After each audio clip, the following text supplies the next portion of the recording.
Hey! Oh, yes. Thank you. Wow. Thank you so much, audience. Wow. Well, thank you. Thank you. Hold on. I had a whole thing, and then so yeah, as you can see, I'm bringing out a guitar here because, hey, welcome to ABCD, everybody. I'm going to introduce my co-host via this song I just wrote. What? As we always do, we introduce our co-hosts, and I'm going to do it via song. The second coolest thing about Omar is that his name rhymes with Nomar, who was my favorite baseball player growing up. But the first coolest thing about Omar is that he's really very, very kind. No, scratch that, it's his hair. It's his hair. Omar Najam, ladies and gentlemen, Omar Najam. Wow. So many musical talents you've been hiding. Oh, thank you. Yeah, no, I mean, I've been working on that song for quite some time, obviously. But it's about you. It's about you, and it's about your hair. Wow, I do feel like it kind of speaks to where we are as a nation as well. So I appreciate that it's kind of big picture, little picture. Let me. Mine doesn't have a musical accompaniment, but I am gonna get my mandolin and strum it for the punchline. So let me. Oh, hold on 1 second. Oh, fantastic! I'm glad we're inspired. See, this is like the beauty of inspiration, you know. Okay, here we go. It's contagious. Here we go. Oh yeah, that's nicely in tune. That's great. Mm-hmm. Everybody, this is the man who puts the messy little guy, and the person who puts the Pele in Pele little guy. It's Sandeep Parikh. Thank you so much. I could barely get the mandolin. I think our audience was a little unclear where the song started and ended there. Yeah, the audience was a little confused, but they were still enthused, and that's all that really matters. Thanks for making it about the World Cup, because holy cow, did you watch that game? Unbelievable. I also, even if I didn't, my apartment complex was keeping me up to date. Yeah, I think I don't watch a ton of soccer. Like, I didn't watch all the games or anything, but that was like the best game of football I've ever seen. And I also realize it's not just the battle between these two great players and their two great, teams. To me, it's a battle over the supremacy of who has the coolest name, because Lionel Messi versus Kylian Mbappe, like those are like the two coolest names in the history of sports. And I guess Lionel Messi showed that he's the winner. And that was what a game! Holy cow!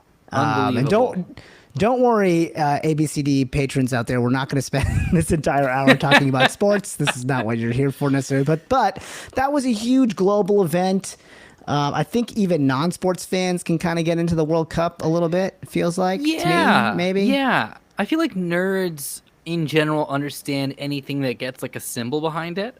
I feel like we're kind of trained towards that. So it is just got a good.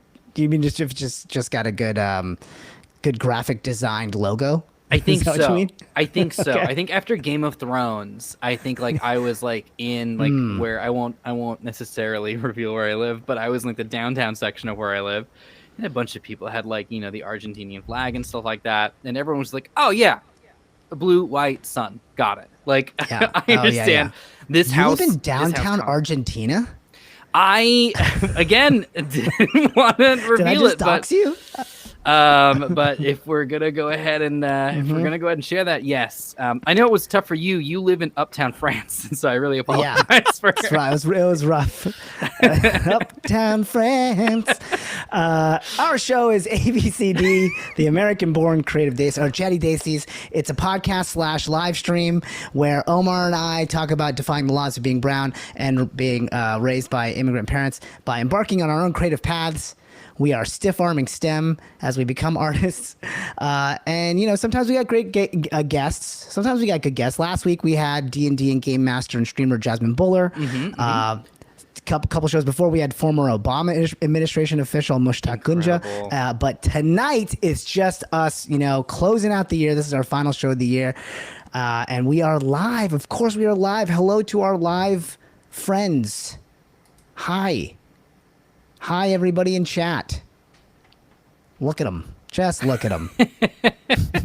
Dodecacatuplet, Kaiser, I am Puddleglum. Yeah. Absolutely right. We are joined live because this is a live show, and on most Sundays you can check it out on the EffinFunny Twitch channel. But for those listening on the podcasts, those who also maybe are watching it live and want to hear it back, you absolutely can do that because we're everywhere. I got great news. I come with wonderful tidings. We're everywhere.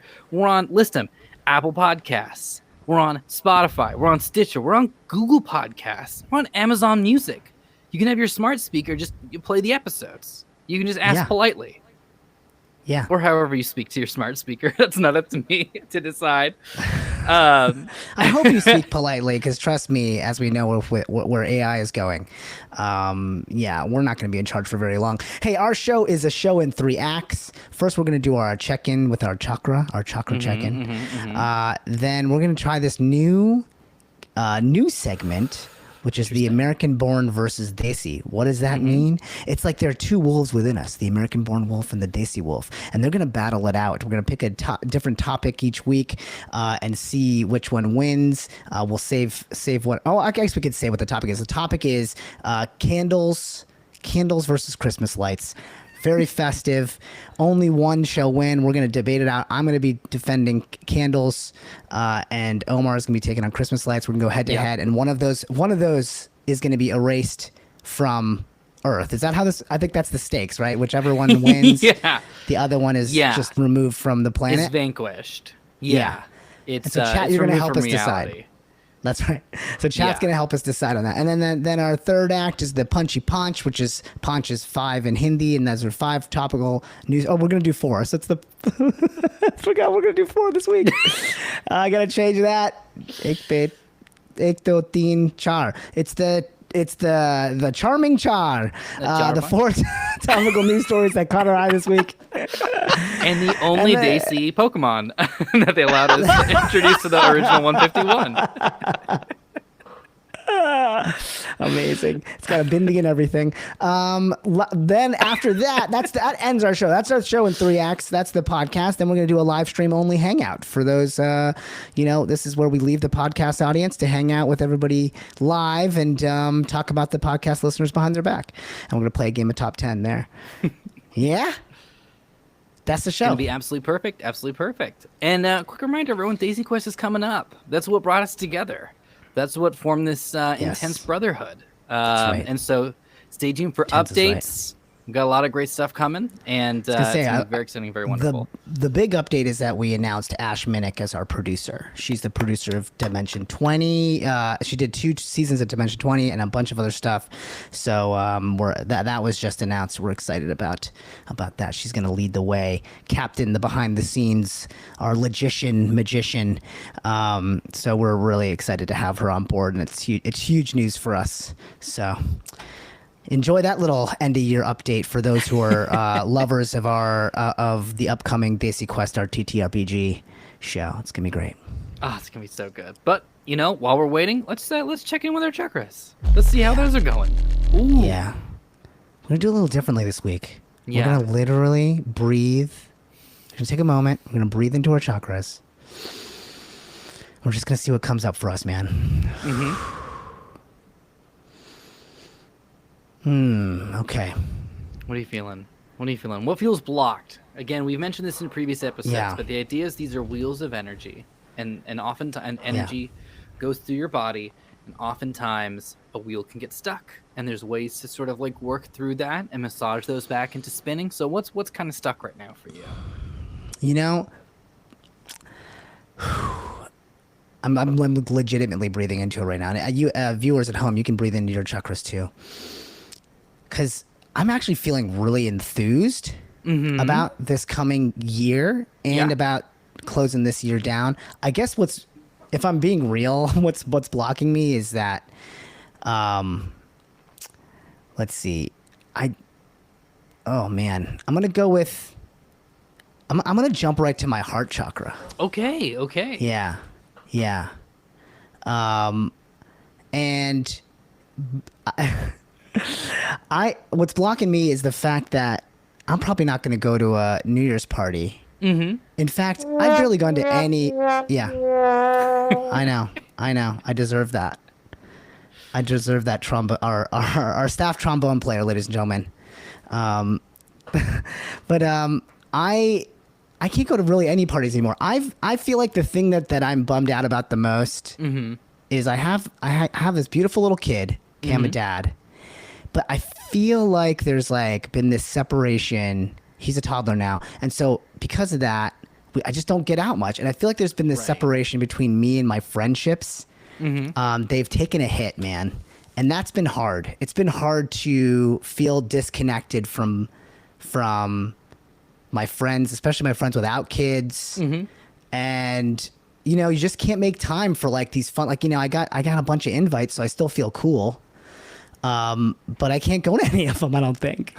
Like none of them I can realistically go to. Unless you're like, hey, can we do a countdown at 9 p.m. For East Coast, and then maybe I can bring my kid to that and then bounce. That's not bad though. Is that like that's different... not cool? I don't know. I think that like a different time I can't zone. Wage. The idea of like, hey, we're gonna do Sydney Opera House New Year's this year. This is gonna 3 be p.m. We're gonna get hammered at 2, and then tear it up with exactly, folks in I don't know, Central Africa. Yeah. I don't know. There's something global and beautiful about that. That's interesting. I think that. Maybe there's a lot of pressure on the midnight wherever you are to welcome it in, but it's also like maybe you're sending the energy to someone else. I like that. So maybe I should just find a town or like an area in a time zone where we can like that fits our schedule, and then make that like our sister city or something. Yeah. Right? Yeah. And then just celebrate with them. And let me also put it this way too. If you get enough distance, you're doing a kindness they can never repay you for. And let me tell you why. Because the way that the world works, they're not going to stay up till like 7 a.m. to like wish us. Yeah. So it is something you're doing for them that they have to just accept that kindness and be like, I can't repay this because of how time works. I'm sorry. I'm not going to stay up. Thank you for this. And it's like nice. Yeah. It's not transactional. Here's looking at you, Porto, Portugal. I'm doing this for you and not for my old ass, so I can put my kid to bed. Are you doing any New Year's? You're still young and hale and my kidless. Beard has more gray than yours. So while I appreciate that the stress dyeing of my own hair might say otherwise. It's so interesting. I used to be super into every holiday, every celebration has to be big. And I actually had a New Year's where nothing happened. I was like at home and like my brother was visiting and we like stayed up till midnight and I got dressed up and I was like, let's get a bunch of drinks. Let's do stuff at midnight. We're going to cheer. And they're like, we're tired. This is late. And so it was just me. And then I was like outside, I think like playing, like blasting Tegan and Sarah or something into like into the suburbs. You and your Tegan and Sarah, you got a real love affair for them, huh? I just love them. They're so good. I think you've mentioned them in 3 out of 5 podcasts that we've done so far. In that case, I'm dragging behind. I'm hearing the note. Yeah, the note is more. That's a B-. That's not good enough. But yeah, I was just, and then I was like stood there and I was just like, I don't have to do this. Actually, like I don't have to carry the party atmosphere.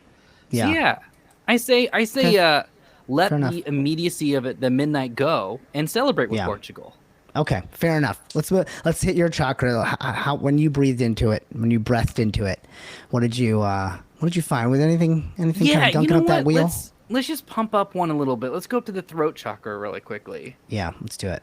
The Vishuddha.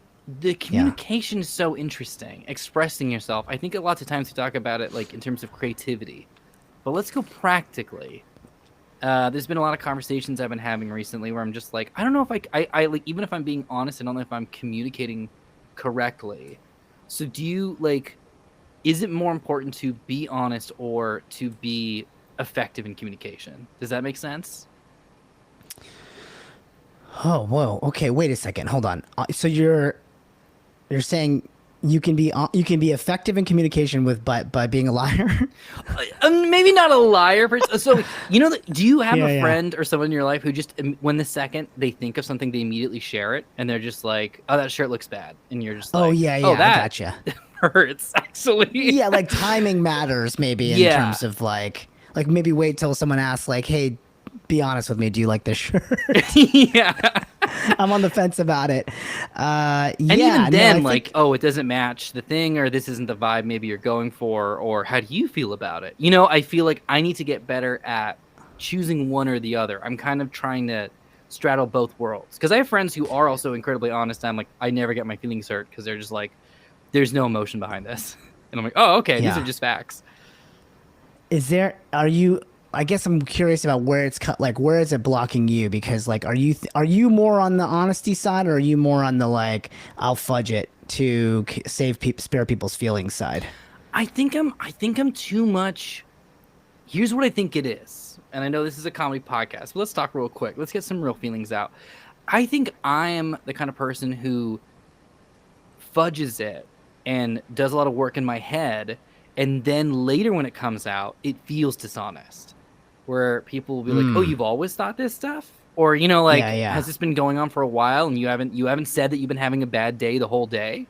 And I'm like, "Oh, well, like I didn't want to whatever. I didn't want to ruin anything." And then I'm like, "No, maybe it would have been better if just right out of the gate, if someone's like, "How's your day going?" Just be like, "Not good." Yeah. Right. And so I think because I'm like, "Oh, it's fine," and then later I'll just be like, I'll find a way for that to come out, and then people are like, "You could have just said it," and I'm like, "Oh yeah, that does make sense." Yeah, that's interesting. I think I err on the side of maybe just like speaking more honestly. This sort of like I think just as I got older, I was like, I don't have time for this. I don't have time for the like, Right. The bullshit or the small talk or the just Yeah. kind of like, if we're not going to talk about something real and interesting, then like, what's even the point? I mean, I don't know that I necessarily like in like a pitch meeting or something be like, you know what, guys, I'm having a rough day. IBS is really flared up. I'm there's a kind of a time and a place, but at the same time, I don't know. I feel like people find that more interesting and they lean in a little bit more when you're just Right. kind of real about stuff that's going on, rather than trying to spare feelings or trying to just do the like, polite thing. Yeah, so I don't know this, but that's so is there like a resolution behind this? What's your like place on resolutions? Do you have any New Year's resolutions? Did you have one last year? Did you live up to it?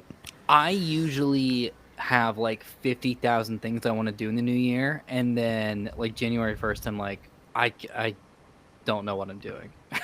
And Yeah. so I think I've moved away from resolutions, honestly. Yeah, But okay. I wouldn't mind like a little bit of direction. I did. So I tried this last year, and it kind of worked pretty well for me. I don't know how much I carried it past the first couple months, but it was rather than a resolution, it was just like a theme word.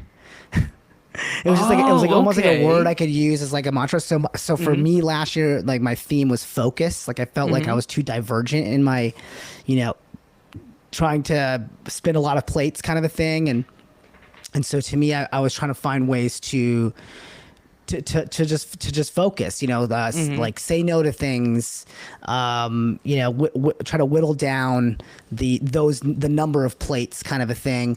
Yeah.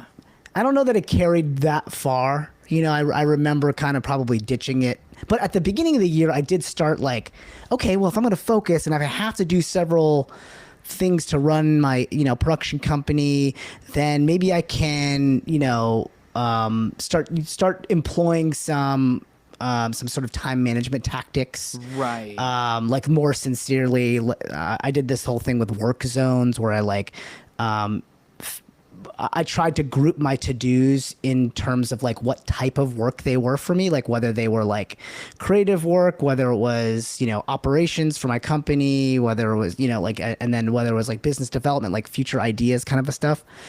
And then I would like actually calendar out time to just tackle those work zones. So it's like, oh, Yeah. this is my business development time to tackle all the things on that list, rather than be like hopping. And it was cool because it sort of does like, it focused my like energetically focused me. I was like, okay, this is a very creative, expansive time during the day, these 3 hours in the morning or whatever. So this is the best time to be writing or pushing along, development on projects that I already have in script or something like that. And then I'd set aside another time. And if I ever felt lost, I'd be like, oh, wait, so where am I in my work zone schedule? Oh, okay, this is a good time for me to be focusing on, operations tasks for my company. So paying bills and, whatever, like looking at the bank account for for once and crying and stuff like that.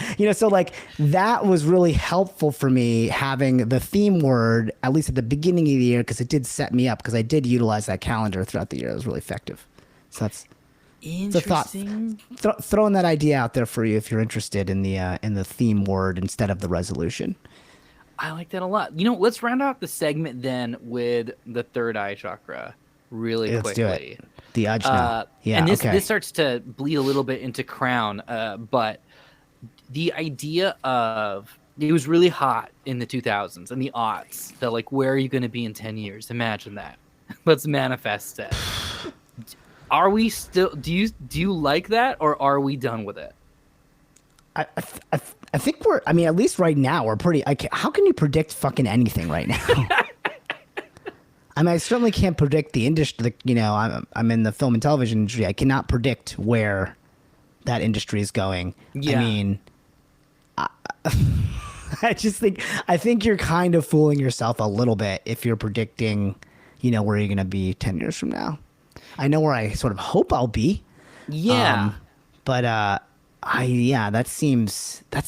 really interesting. I really don't think that there's a clear path. I mean, this feels like there's so many things up in the air, whether it's climate or democracy, Social media platforms. social media platforms. Yeah. The state of the industry that I've chosen to be my career. There's so AI. Like, is AI going to be writing all the scripts now? Like, I don't know. Dude, I don't know. What do you have? What is 10 years from now? What is it? 2032? I couldn't even figure out the numbers. That's how distant it is. I don't think, because I remember that was a big thing where it was like, where are you in 5 years? Where are you in 10 years? And people in interviews would ask that. And I don't know. Yeah. No, I don't know where I'm gonna. Honestly, I don't know what's gonna happen in 10 months. And I think I'm at peace with that. I wish I was at peace with that, because it definitely gives me anxiety for sure. Not to, like, especially with the kid, like, I would love to be in a place where I feel like he could settle into a town and a school system. And I mean, I guess that we'll kind of start figuring that out once he gets into grade school. I think that's going to sort of determine my next 10 years. Right now, I feel like there's still so much upheaval that it's hard to pin anything down. Whew. Okay, well, I don't know if I feel less stuck in my chakras. I feel like you came up with a couple of ones a couple new ones to feel stuck in.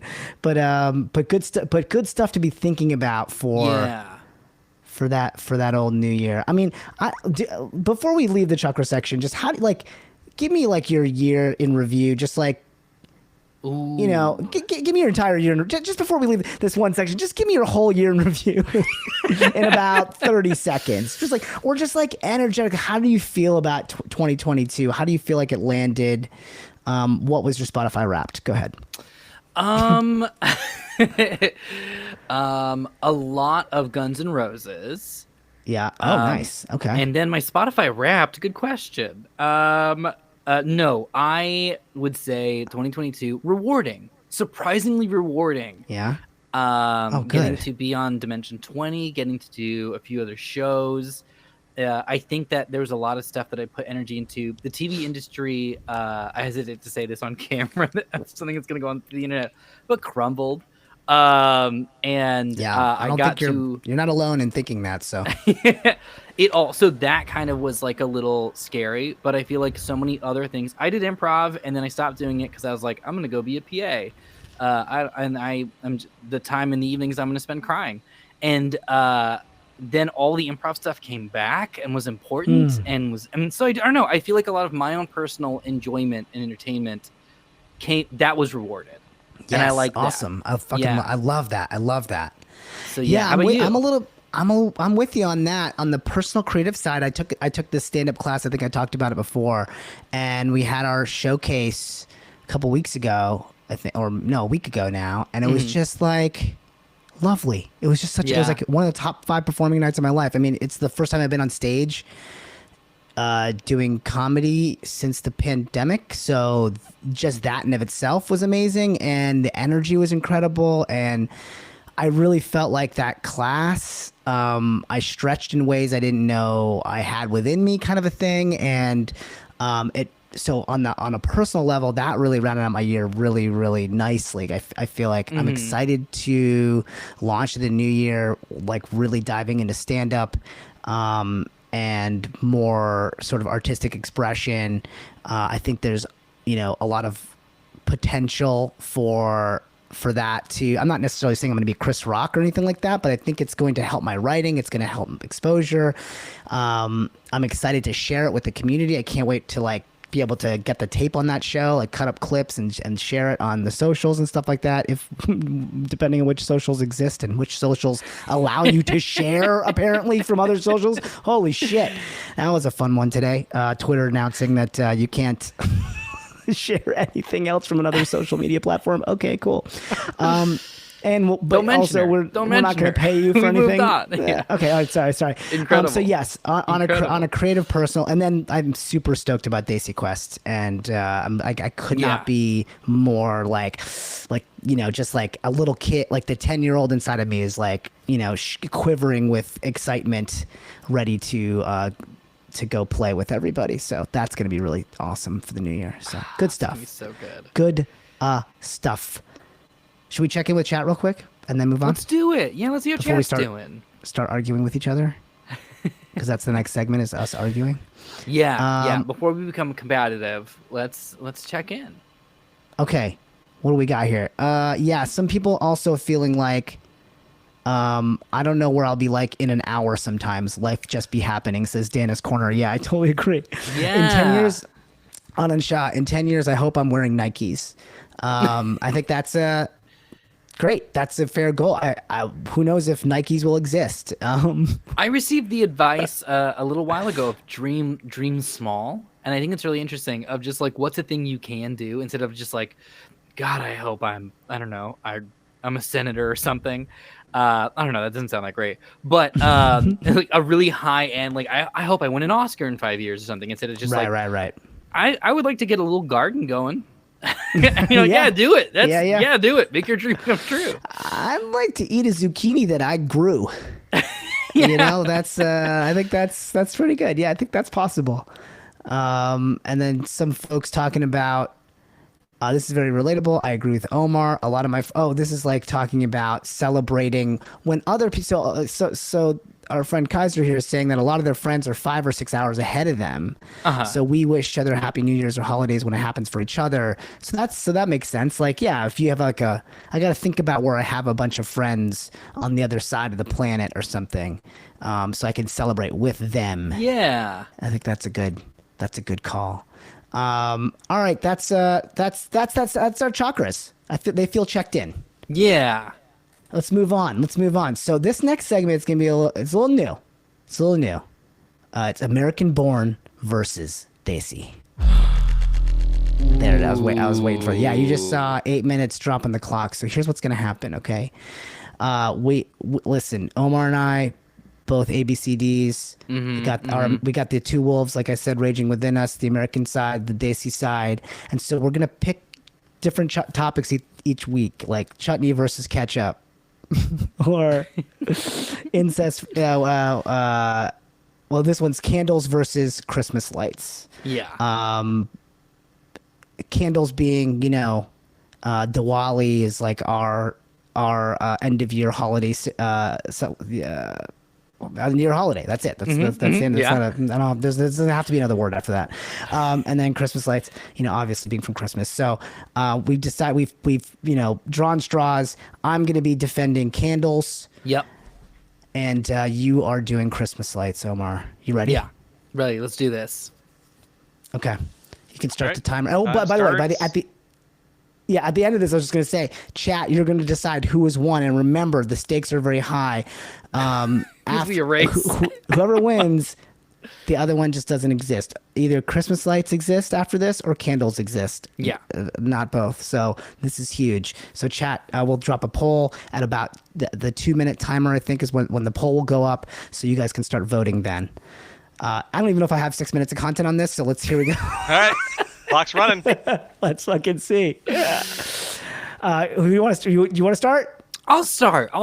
Good. Let me bust out of the gates really quick by bringing up the first and foremost issue: safety. Christmas lights run cold. I knew they shit was run coming. cold. Yeah. We're not dealing with flames here. It's just a safe little electrical interaction, hitting the filament in a plastic glass or plastic casing, and they're all strung together, usually hung up away from little hands. So, safety. Yeah. I knew you were gonna go in hot with this garbage issue of safety. Like, okay, so people fear the open flame, but like, let's be honest. People who have open flames in their house, they're gonna be like they're the more careful type of person anyway. Okay.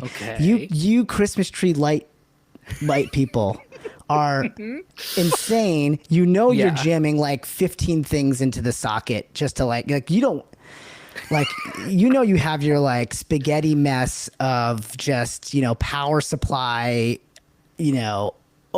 plugged into power supply. There's like a recursive endless nightmare behind your computer monitor or whatever.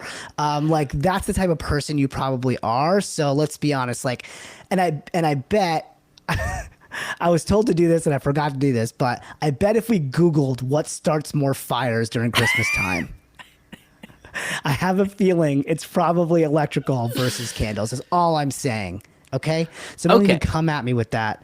I'm just gonna go with in terms of like a pro candle situation. First of all, it's the first night of Hanukkah, so you're gonna try to shit on candles on the first night of Hanukkah. I see how that is. So that's just a personal attack right there. That's an ad hominem personal attack. So I guess you hate candles, Omar, on the first night of Hanukkah. That's interesting. First, candles.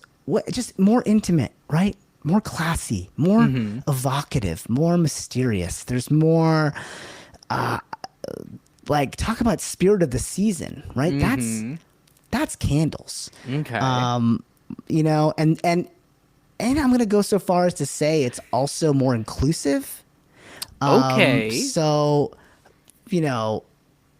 already I mentioned Diwali, right? That's a candle-driven holiday. Yeah. Hanukkah, candle-driven holiday. Yeah. I think it's a more global, accessible thing versus like Christmas lights and the gaudiness that surrounds that. It's almost like, Just to make it clear to you, the poll is going to be string lights, not only for Christmas lights. Before you base your argument too much on that, you don't have to celebrate Christmas to use those lights. okay, but that's what I'm attacking because I feel like If that's you're gonna grab Hanukkah for Team Diwali, you can't say, oh, it's Christmas lights only. Well, that's news to me. But anyway, I mean, listen, I can go on. I have more here, but I'm gonna let my man Omar respond. Now, we're voting in general. We have to get rid of one or the other. Safety issues have been addressed. Let's talk about what we lose if we lose string lights. First of all, cat feeder, going strong. Second of all... Everybody drink cat feeder. Second of all, let's talk about all the pop culture we lose if we lose string lights. I'm talking about the Griswolds plugging in that Christmas tree. We're going to get rid of that scene. We're going to completely lose it. The movie The Santa Claus with Tim Allen. He grabs his Christmas lights as Santa Claus falls to his death. Let's not reflect too much on that aspect of it. You know? Okay. The end of the second Twilight movie, arguably the worst ending of any of the Twilight movies. We're talking gazebos with no string lights. You want to get rid of? Make a case? I mean, I feel like you're making my case for me. Christmas lights. Any movie, any television show, any poem or piece of literature that references string lights. They would be gone. I mean, I feel like you mentioned nothing that I would care to lose. That's where I'm coming at. I'm sure I did not come up with a bunch of candle movies to list off. But I mean, I feel like all the period pieces gone if that's where you want to go. Okay, Christmas Carol, right? I'm pretty sure Scrooge lights a candle. But listen, Christmas lights, they're gaudy. All right, they're wasteful. They're wasteful. Right? We have to conserve energy. Candles, just a wick and some wax. Whereas you're just like wasting all this electricity. And talk about a hazard. I mean, which one is going to cause a seizure? like a candle or the Robinsons Light Festival they have next door blaring into my son's window. Like, I think the answer is obvious. The Robinsons do put on a good show. So we're at the 2-minute mark. The poll's going to go live. We've got closing statements, essentially, right? Yeah. Mm-hmm. Folks, you've heard a lot tonight. You've heard a lot. You've heard a lot of really good reasons. You've heard a lot of slander. Mm-hmm. Let me boil this down as simply as possible.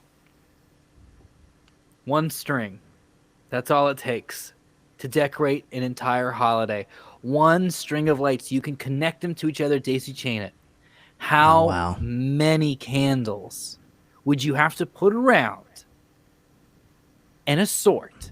How many hundreds of candles? How many thousands of candles over the year? Whereas you essentially make one string of lights. You can put all around the border of wherever you want, and it's lit, and it's beautiful, and they can be colorful. They can just be white light. The power is yours, and I think it's time that you exercise that power. Vote for string lights. Yeah, so here we are. I mean, does anything speak more to the on-demand Amazon wish list culture that we live in right now than the convenience argument for string lights over candles? Okay, I'm going to end with this. Mm-hmm. If we're talking Christmas lights, the reason for this season, little man Jesus, what would he choose? You think he's choosing Christmas lights over candles? I'm just going to point you all to the Gospel of Indiana Jones, the Last Crusade. Open your books. Okay, once you're through, once the penitent man has passed, and once you've learned how to spell Jehovah with an I, you get to the end there, and you're picking that Grail. Okay, if you had to pick candle versus Christmas lights, whose face is getting melted off? Right, Jesus will obviously go with candle. Is all I'm saying. All right, and so is Harrison Ford, and so should you. Vote candle. All right. Also, LED candles are technology from string lights. All right, the time is up. The poll is over. Gentlemen, you both did a fantastic job defending your side. And Omar, I am afraid to say, candles ran away with this one. Yes! Wow! 73% of our live viewing audience. 73% of our votes were candle. Happy Hanukkah, people, everyone. But still, it's 8 people for the 8 days of Hanukkah voted for candles. Love it. All right, that brings us to our final segment of our podcast. The challenging Chad. The 4 topical news stories that caught our eye this week. I'm going to lead us right off. This one's super fun.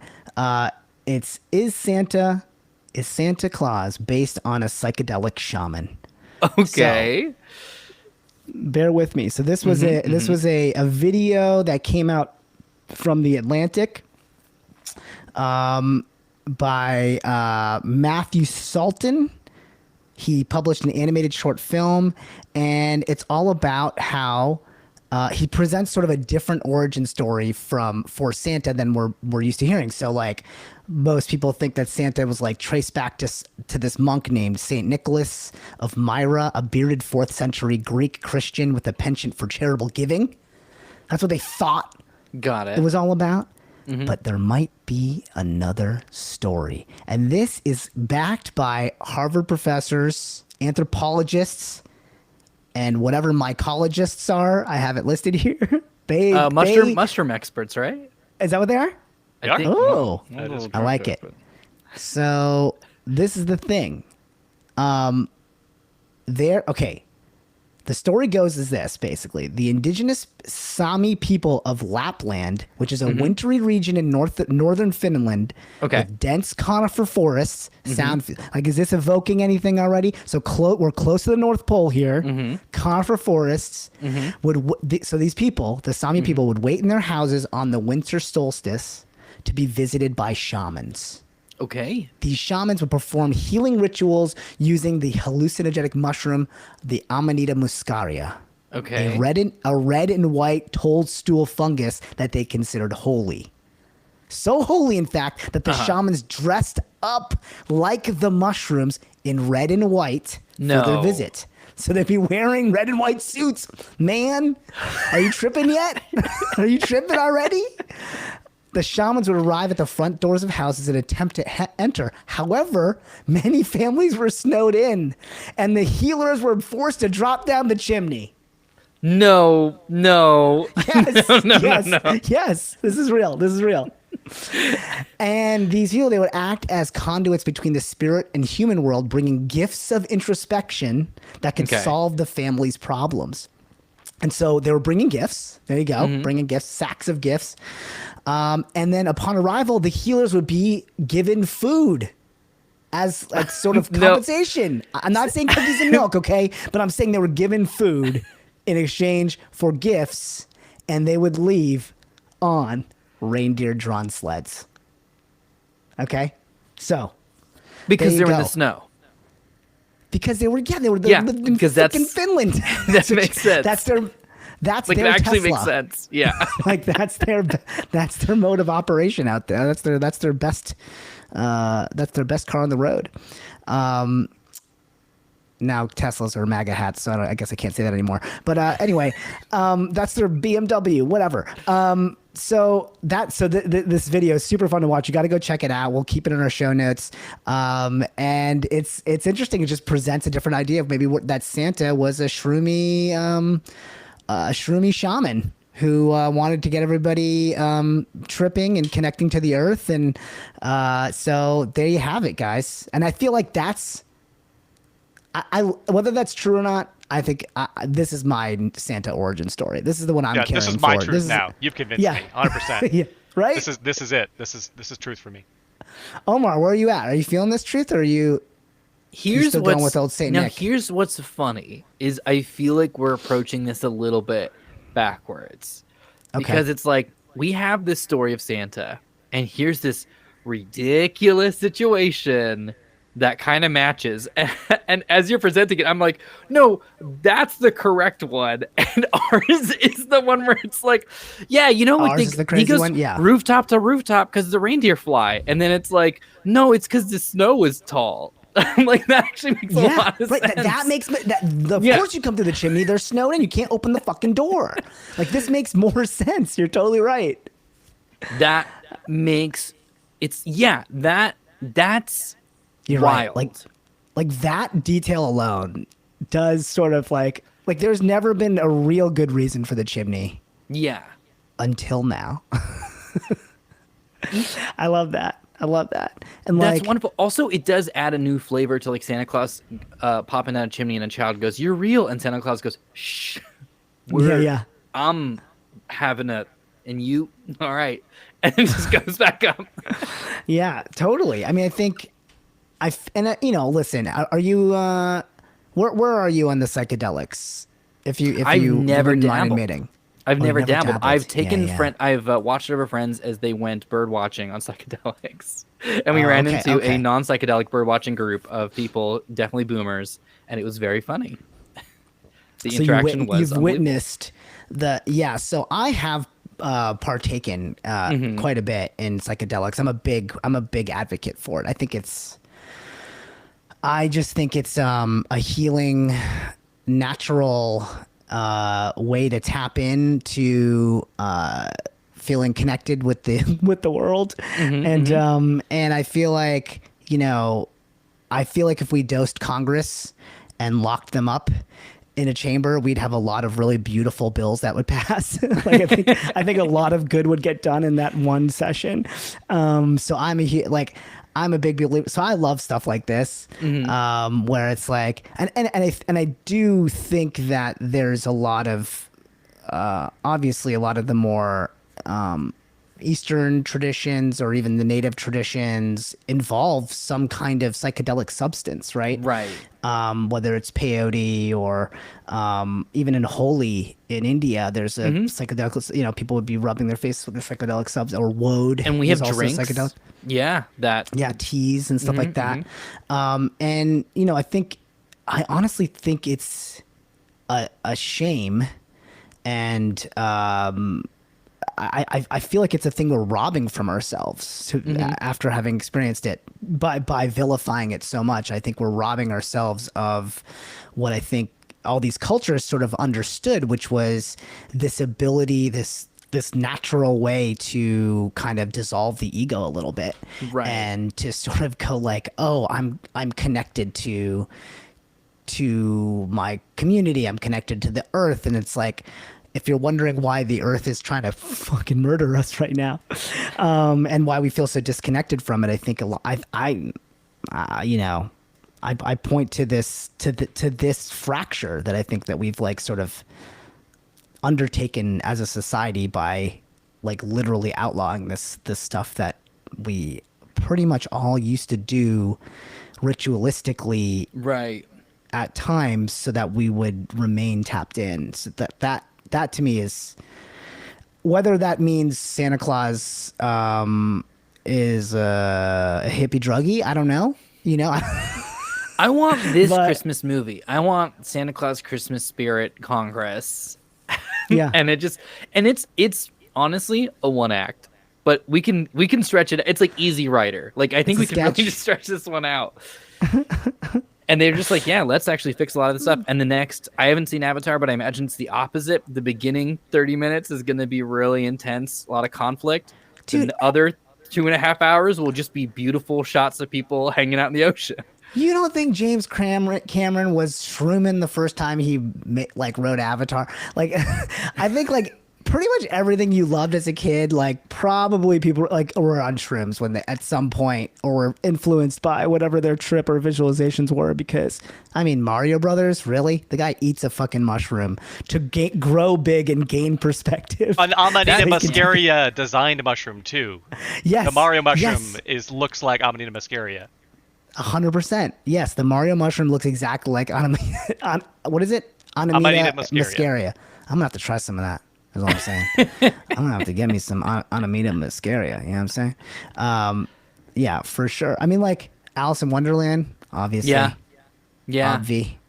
Lots of mushrooms. Yeah. Fungi's had a big hold on us in our stories. Yeah, man. People are like, Amanita, be careful with it. Yeah, I don't know. Yeah, certainly. Yeah, you have to be careful with it because it is naturally toxic too. You gotta do your research, guys, for sure. Don't just start just ingesting every mushroom you find growing on the backside of an old barn.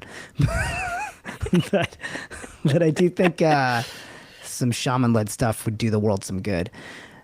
Finally, someone notices the Mario mushroom trip connection. Says, "I read Earth." Yeah, exactly. All right. Well, Omar, maybe I'll peer pressure you if you're ever interested. It's good stuff, I think. Anyway, but you listen.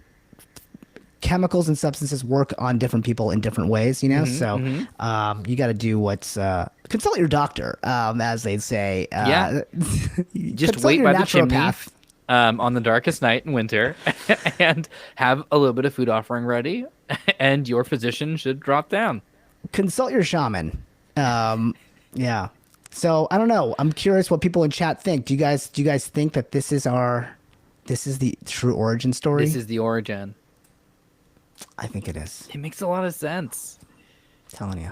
We have one person in chat, Compeletre M, who is of Sami descent, saying that they both love and hate this. Oh shit! Oh. Really? And also saying this Amazing. could be, and they want it to be. Finland's already known as the home and birthplace of Santa already. Well, there you go. There it is. There it is. So anyway, go check out the video. It's really fun. You want to jump into our second news segment? Yeah. Let's go from building mysteries to building a little gingerbread house. I'm very excited to talk about this new story because it comes from the Bay Area. There is the Fairmont Hotel in San Francisco. It's a very famous hotel. And every winter holiday, they go all out. And this year, I think they've outdone themselves. This is a 2-story gingerbread Holy house. crap. Look at that, Sandeep. This took over 500 hours to build. Thousands of bricks of gingerbread to assemble that. Folks, you're looking at what is effectively a 2-scale gingerbread house. How do we feel about that? Wait, so can you like walk into it and go to the second floor and stuff? I think the gingerbread steps are a little trepidatious, if I'm being honest. Does this pass structural engineering requirements set out by the city of San Francisco? The fire department is like the gingerbread fire department, so it is still sort of within like the ecosystem. Yeah, they'll spray it down with icing if things start to collapse. Oh my god, that's adorable. Wow, this is insane. So you just kind of, oh yeah. I was always like, if you can't eat the gingerbread house, then it's not the gingerbread house. You know what I mean? Like I feel like there's 2 schools of thought, right? One is you can do whatever you want. You can glue it together as long as there's some gingerbread somewhere it counts. You're like, this has to be edible arrangements. No, because then at what point are you like, well, yeah, exactly. If it's not edible, then like you can start using screws and nails, and you're like, you know what? I'll fill up some 2x4s. That'll make it structurally sound, and we can do it. It's like at that point you're just building a house and slapping some gingerbread on it, right? I'm imagining you going up to this house with a stud finder and just being like, beep, that's right. No, that's the beam.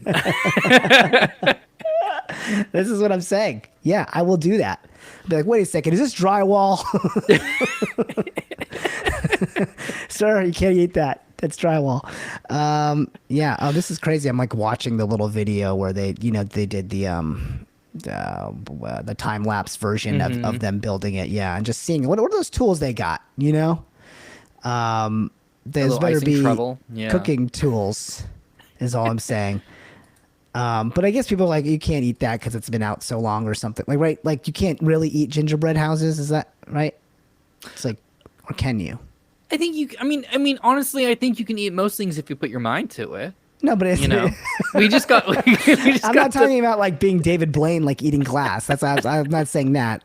I'm saying like, aren't you like not supposed to eat the gingerbread houses that are made? Not just because they're like, even like, is it because they're like stale or something? Right? They've been like out for. No. Do people eat their gingerbread houses? If it's just in your house that only you have been around, it's fine. It's fine. Okay. All right. Don't eat one at like a hotel because you have no idea how many people have touched it. Yeah, that's gross. But if just your like, it's what, like hard peppermint candies? It's not gonna go bad. Don't eat that. Someone used the gingerbread bathroom. You're not gonna want to eat that. There's a dad just crying in the gingerbread living room. This is, I don't know if I want to touch any of this, physically or emotionally. I think we're done here. Oh man. All right, well, go to San Francisco, everybody, and visit the and take a bite out of the gingerbread house, and let me know if let us know if it's edible. Let us know, how that plays out. I do want to take a moment to appreciate, Sandeep, that you are both team. It must only be made of edible materials, but also team. But you probably shouldn't eat it. No, I really enjoy that juxtaposition you probably shouldn't eat it. Requirements. I'm saying, isn't that what people say about ginger? I'm not saying. I am fully. You gotta It's not a gingerbread house if it's not edible. That is where I. the way But you're do posing you? the But question- do you eat it? Do I? I Yeah, don't if you think make I one, do you eat it? encounter enough gingerbread houses. I would eat if I made a gingerbread house, which I assume I will at some point with Kieran. I would be like, this has to be made out of all edible material, and we should be able to eat this like later afterwards. in the week. Yeah. It's so funny because the way you're phrasing it isn't this what people say? And what I'm imagining is like a Ratatouille moment for you where you take a bite out of a gingerbread house and it zooms in your eye, and it goes back to a moment where you just as a child go to bite one and someone goes, "Don't," and then you just come back. Yep. Pretty much. Pretty much. Let's see what chat's saying. You can eat gingerbread houses. I used to bite into them all the time when I was a kid. Okay. Also, some of the gingerbread materials used in some of the for show gingerbread houses are actually toxic. So if it says don't eat it, don't eat it. Yep. Great. That makes sense. I'll maybe go 3 days tops before not eating it. Okay. That's fair. Sure. Yeah. Yeah. This is all logical and sensible. We I'm have just to saying that move like on. if I smoke, if I build a gingerbread house and take a couple hits off a joint, like that gingerbread house is not. That's not going to be theirs, like in the next hour is all I'm saying. Anyway, all right, let's move on. Perfect. Weird news number 3. Okay, this is a big news story. Henry Cavill, not How's it returning. going? Wait, what? Not returning as Superman. Superman Like- not returns. Like for Christmas, but like afterwards he'll be back? No, he's done with The Witcher. He's done with Superman. Henry Cavill, Cavill, Henry Cavill isn't returning for Superman 3. Fans were stunned as this comes after he announced that he would be returning. Yeah, I saw the film Black Adam. Yeah, And I then, don't want to right, ruin there's- anything. Right. But it sounds like maybe I'm not the one ruining it. Yeah. No. Yeah, I don't in think it, it's he's you. just like, hey, let's be best friends and let's go hang out. It's kind of like there's like a little bit. There's like a in nod. it, he's like, I'll see you in the next movie because I'm definitely returning as Superman. He says, right? Yeah. That's what Superman Yeah. says.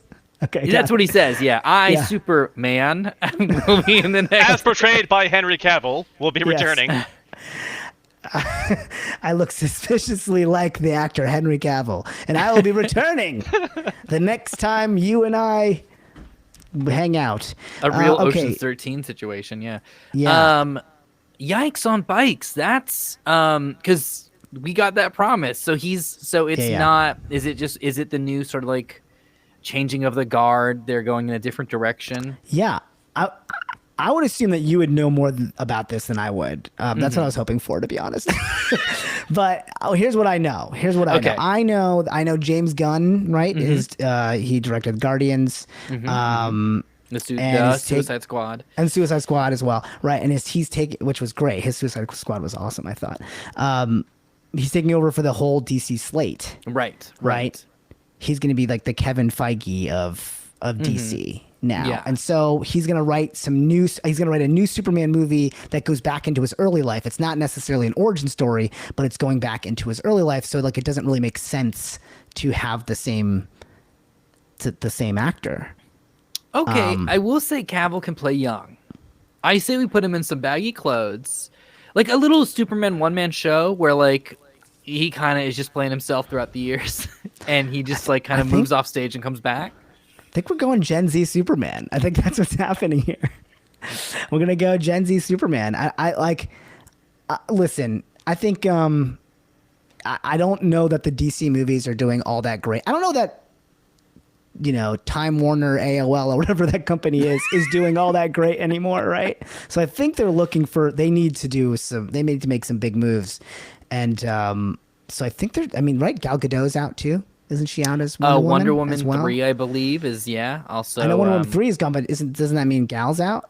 I suppose so. I would didn't check. I was think. gonna have lunch with her this morning, but Yeah. then we were did like, she have who her has on? lunch in the morning? And then that's the reason we canceled. Well, I guess. What's your feeling on this? Like, does people still care about does everybody still care about Superman? Can there be a fresh take on Superman? Like, what is? If What are every we doing? What are we doing here with Superman? if every day's trending topics on Twitter is a sign of anything, people do still very much care about the Snyderverse. Is a thing that I'm reminded of when I go on social media. Yeah. There was a lot of Snyderverse do, love. We do. I feel like it's so interesting because it was a big deal that he was coming back. That he was just like, I emerged from the smoke. What's up, everyone? Did you miss me? And I think it's a little, for me, I'll only speak for myself. Rug pulling. It's a little bit of a rug pull. It's hard when Henry Cavill's Superman, and this is not on Henry Cavill at all. Henry Cavill's an actor that's like, it's like when the hobbits are between like the two warring mountains in Lord of the Rings. I feel like that's what a lot of folks in the industry are right now. I feel like his character's constantly stepping out to go get cigarettes, and you're just like, "Hey, is Superman Dad gone?" And it's like, "Yeah, he's back. Sorry, he just popped in." And then it's like, actually, James Gunn said that Superman Dad is gone. And you're like, "I mean, I've been through this like 5 times." So yeah. You're not. So your heart's already been broken and reformed too many times to really be too burned by this, basically. I'm not necessarily. I think I'm holding on to hope.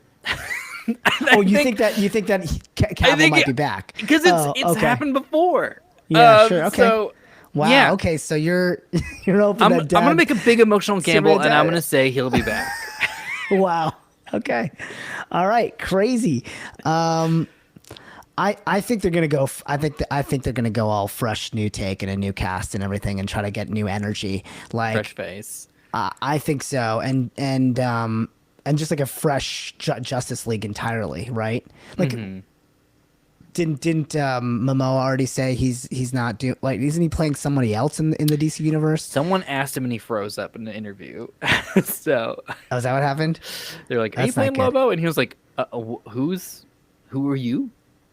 Who are you playing?" Yeah. Well, if I know Jason Momoa, and I do, as you guys remember from a couple podcasts ago, he's done. He's done with Aquaman. He did it, and I think we're gonna get a totally different take from Gunn, and he'll want his new cast to play whatever his and it's like, but what I'm more curious about is what is the take of Superman that's gonna feel relevant to today? How do you, because Superman in a way was this model of masculinity that very much worked for its time, right? And I think we have to reinvent what being masculine it is today in a way. And so I'm really curious. Are we gonna go himbo Superman? I'm thinking. Here's my pitch. Because they did this with Italian mobsters. It's Superman and his therapist. It's the Sopranos for Superman. 100%. It's a lot of a burden to carry.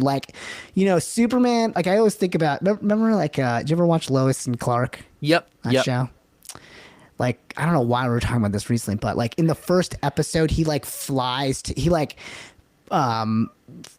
he's on a date with Lois Lane, and he quickly flies to Japan or something, and he brings back some East Asian food. I can't remember which country he brings it back from, but it's from the country itself, right? She's like, "Whoa, where did you get this?" He's like, "Oh, from takeout down the street or whatever." But it's she's like, "It tastes so authentic, right?" And I'm like, "Yeah, it's a fun, cute scene, but here's the reality: is that him doing that little task for him, he could have saved 57 people." He could have saved. So we want to get real D&D crunchy. Let's get into the minutia. Because also he broke border laws. There's certain foods that you can't carry from one country to another. That's right. He introduced flora and fauna that is not allowed. I mean, I just think it's a big burden. It's a big weight to carry. So I imagine, I'd be interested in what his therapy sessions are. That's all. That's it. I would love that. Honestly, you've sold me on this. I would love therapy Superman. Yeah. Great. Okay. Done deal. And I guess it's going to be Michael B. Jordan. That's my guess. That's not a bad guess. I do want to make sure we mention what Henry Cavill's next project is as well, because with the nerdy groups of people following this podcast, or maybe some people who are excited about that. let's talk about. So have you heard the news? I You heard the haven't. Henry Cavill news? Is it going to be a Warhammer series? Yes. Is it going to be a series where he builds a PC? It's- Oh, it is Warhammer. It's Warhammer. It is Warhammer. You've guessed correctly. And I don't know that many details personally, but I know that he's like exec producing on whatever they're gonna make. I don't know if it's a series or a movie or what the heck is it, but he is going to be Warhammer. That's amazing. He's going to be Dr. Warhammer. Yeah. Yep. I also know nothing about Warhammer, so I can fill in some of the blanks here. It's a Warhammer Yeah, please. 40K. It's going to be an Amazon series.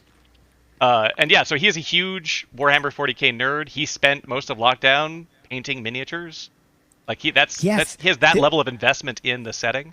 The only reason why I know this is because Rahul Kohli, right, is a huge Warhammer nerd. He was on Midnight Mass and a bunch of other. He's a great actor. I love him, and he's a big Warhammer nerd. And apparently, he jokingly tweeted at Henry that was like, "Hey, me and you, let's do a Warhammer series." And then, like in the next hour or so, it came out that Henry Cavill was doing it, and then everybody was like, "Holy shit, Rahul, you should like buy a lottery ticket, dude. This is insane." So that's the only reason why I know is because of another Warhammer nerd. That's But yeah. amazing. That's amazing. Well, So he's on a new stuff, man. This is great. solid actor, and gave us a great Superman. So Yeah, he did. Thank you. I suppose if we're going to our next story, we're going from a broken heart to a heart that grows a couple sizes. A gentleman in Arizona was recently pulled over because they were driving in the carpool lane. And as you know, in the carpool lane, it's because it's reserved for multiple people in a car. Well, the only problem is the other person happened to be an inflatable Grinch. Amazing. That's a sweet move. That is bold, man. Like a full-on bright green Grinch. Yeah.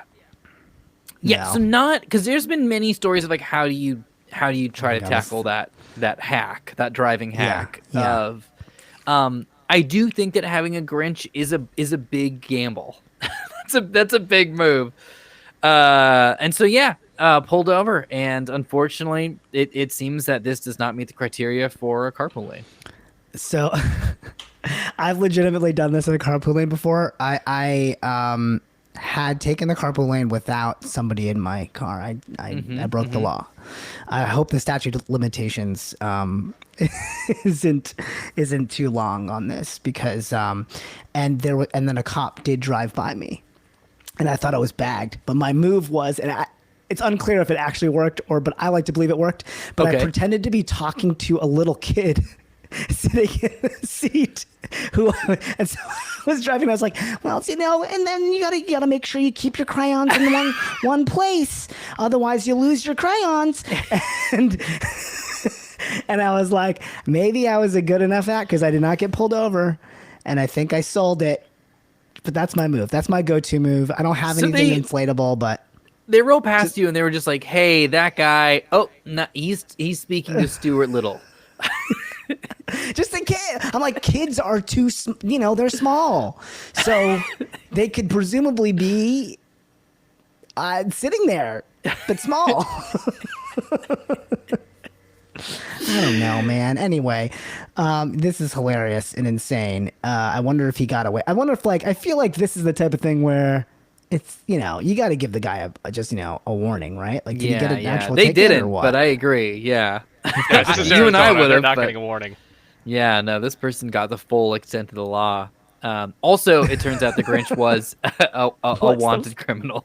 So it was also aiding and abetting. Well, he got the full extent of the law in Arizona, so he was deported. Is what you're saying? Oh, that's a good point. Okay. Yeah. Got it. Yeah. Got it. Yeah. It's tough, man. It's tough when you are trying to save a little bit of money and time dealing with traffic in Whoville. I don't know what else to tell you. That's very suspicious. That was good. Did you see that in the article? Yeah, yeah. It's in quotation marks, which makes me think that a cop was just like, this might be my big break. This might be it. I feel like if I was a cop, I'd be like, this is all right. You know, that's cute. It's cute enough to let it go, I'd say. But Yeah. At That's probably Disneyland, you why I'm get not a 2 free, cop. like, make a magic, wonderful thing happen. And I feel like you should get 1 a day as a cop of just, nah, let it go. You break the what's law. the extent of your law breaking, Omar? What's the Yeah. extent of my law breaking? Yeah. Like, would you go in a carpool lane Here's the thing. I think without a? the extent of my law breaking varies upon how justified I feel breaking it. So carpooling, yeah. I understand why it exists, and that's a Yeah. law where I'm like, yeah, it should be multiple people. I get that, but like, I don't know. There's other. I probably shouldn't admit to anything on Twitch, but Yeah, you there's many should. other laws that I'm just like, nah, it's not that important. One of them might be filing taxes because I know the state owes me, so they're just like, hey, you didn't file. I'm like, then give me my money. Yeah, that's the one not to mention on stream. The one organization that will come Yeah. through Me, it's like everything you've ever anytime- said. I can't, and I don't know if this is just a way of my brain doesn't function, but when they're just like, the government hits me up and it's just like, hey, this was incorrect. I'm like, then you do it. If you know so smart, then you do it. You send me how much money you're going to give me then, because I've only done one job Yeah. this year and it was saved. Yeah, no, you always have to weigh. You're like, yeah, well, like, how much is it worth it to them to come after me? Yeah. Probably, it's probably going to spend more money coming after me than they would glean from our freelancer bank accounts. All right, that's great. I was starting to feel bad about being a carpool lane violator, which, by the way, I don't do often. But now I'm Yeah. like, oh, I'm not a tax evader, so I'm good.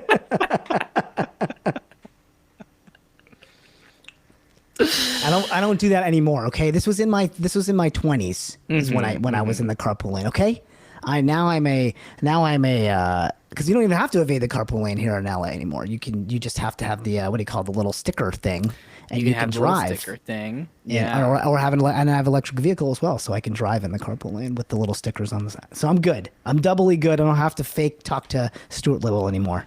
So that's good. Hey, this is the end of our show. We did it. We got to the end of our show, What a dream. and it's No, the, it's what a- the what a- last what show. a- of the year. It's bittersweet. It's bittersweet. It was a beautiful Yeah. show, but now it's come to a close. Yeah, it really has. But it's been a heck of a little run we did here at the end of the year. It was nice to like do this as a November, December project, like kind of go out of the year with this new show energy. I enjoy that. What shows spend so much time reflecting and checking in with ourselves and just getting a little chuckle out of each other? You know what I mean? Mm-hmm. And Indeed. and I gotta say, it doesn't happen alone. It takes a whole village, as they say. A huge portion of that village is our podcast listeners. I just want to thank you so much for checking us out and listening to us, supporting the podcast. Also, let's talk about all the folks behind the scenes who are running this thing, who are putting up the gingerbread walls and filling them with caulking. This show is edible. Is all I'm saying. This show is actually edible. This show is edible. We are getting a message from our lawyers that are saying, please clarify the show is not in fact edible. There's a lot of fiberglass that goes into this show. The show is produced by Diggle and Now. The show's technical director and sound designer is Delvin Neville. The show's executive producers are Sandeep Parikh and Anand Shah. This has been an EffinFunny production. Yes. Yeah. That's the yep. Mm-hmm, that's the laugh, the dinosaur laugh. Hey, head over to the EffinFunny YouTube to find our videos on demand of this podcast.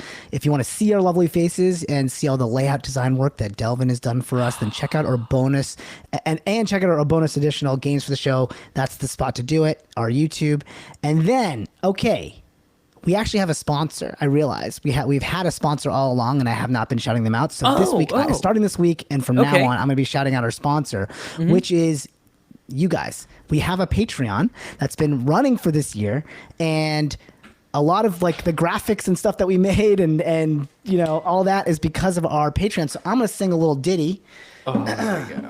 and list off our Patreon subscribers. The folks that have donated at a $10 or more level are going to be in this song. So if you want to have your name sung, please head over to patreon.com/EffinFunny. And if you have a dog, if the dog's listening or something, you might want to put them in a different room. But here we go, all right? Me. The last people I'd like to thank are the people who put money into our bank, and that's Joshua Orion, Talby M. Carlo, Wuzak, Benjamin Lowe, Brandon Pace, Hunter P. Brown, Legion 247, Miranda Hollinger, and Michael Longa. Thank you. For any comments, suggestions, and feedback, please send it to abcdpodcastshow@gmail.com as well. That's been our show. That's been our year. Have a great holiday season. Much love to all of you. That's the show. Bye. Okay, that's the show that's the Buy the Podcast people. That's Buy Not the for us Podcast Twitch. people. Not for us the Twitch. Twitchies. Now Not we get for to the the Twitchies. ABC After Dark. So cut the podcast from before this part. Okay? I feel cheated. My ears didn't even bleed, says some poetry nerd. Yeah, that was relatively on key for once. Yeah. I feel pretty good about that. Yeah, very on track. Were there any new segments that we wanted to chat a little bit about while we got a pocket of time before we hop into our Twitch exclusive stuff here? So here's what we're gonna do. What we need from our Twitch audience, from you guys. We need to know what our episode title is going to be. So help us come up with our episode title, because we do this. We spend a lot of time trying to be like, what's the cleverest episode title? Maybe this is something like, should it be like, was Santa a shroom? Like, it needs to be a little bit clickbaity. Like that's that's how episode titles work well. So we need something that's like, the first one was like how to activate your taint chakra.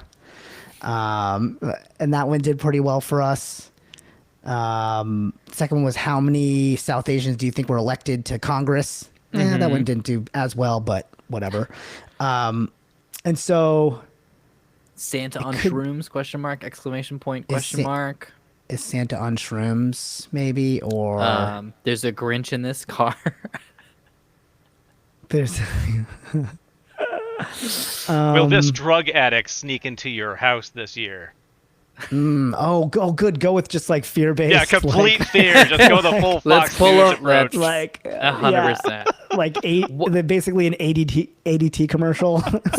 Yeah, there's like every news story we had, I think, were able to spin into a terrifying situation. You're celebrating Christmas wrong.